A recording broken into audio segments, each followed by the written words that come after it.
ఏపీలో 2024 ఏడాది మాయ చేసిందా?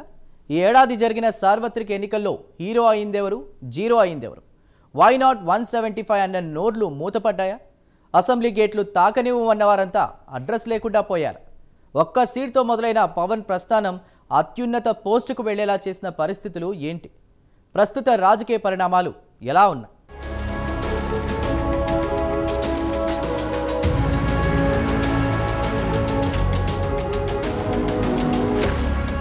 2024 ఎన్నికలు చరిత్రలో నిలిచిపోతాయి.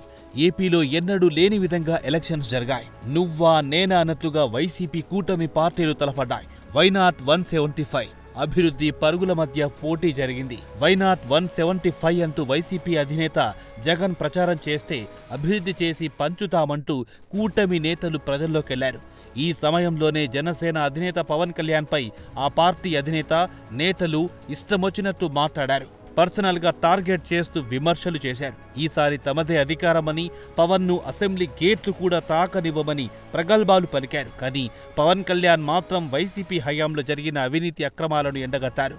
నవరత్నాలంటూ చేసే దగాను ప్రజల్లోకి తీసుకెళ్లారు.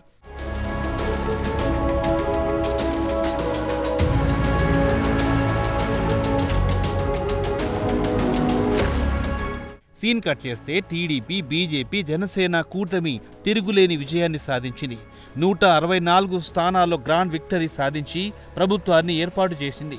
వై నాట్ 175 అన్న వైసీపీ కేవలం 11 స్థానాలకి పరిమితమైంది. కనీసం ప్రతిపక్ష హోదాను కూడా దక్కించుకోలేకపోయింది.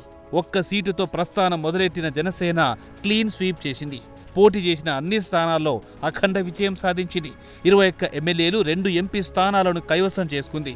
ఇటు కేంద్రంలోనూ ముచ్చటగా మూడోసారి ఎన్డీఏ విజయం సాధించింది. అక్కడ కూడా పవన్ మానియా పనిచేసింది.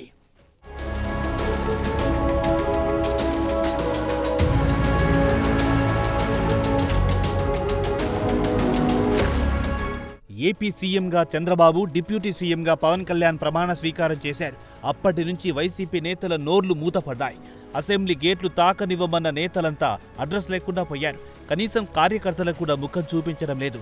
అప్పుడప్పుడు మీడియా ముందుకొస్తూ డిప్యూటీ సీఎంపై పాత పంతాలోనే ఆరోపణలు చేస్తున్నారు. పవన్ కళ్యాణ్ మాత్రం హుందాగా పాలన సాగిస్తూ ముందుకెళ్తున్నారు. డిప్యూటీ సీఎంగా బాధ్యతలు చూస్తూనే కీలక శాఖలను పర్యవేక్షిస్తున్నారు. గ్రామ సభలు, పల్లె పండుగ కార్యక్రమాలతో ప్రజలను ఆకట్టుకుంటున్నారు. క్షేత్రస్థాయిలో ఒకేసారి వేల సంఖ్యలో గ్రామ సభలు నిర్వహించి రికార్డు సృష్టించారు.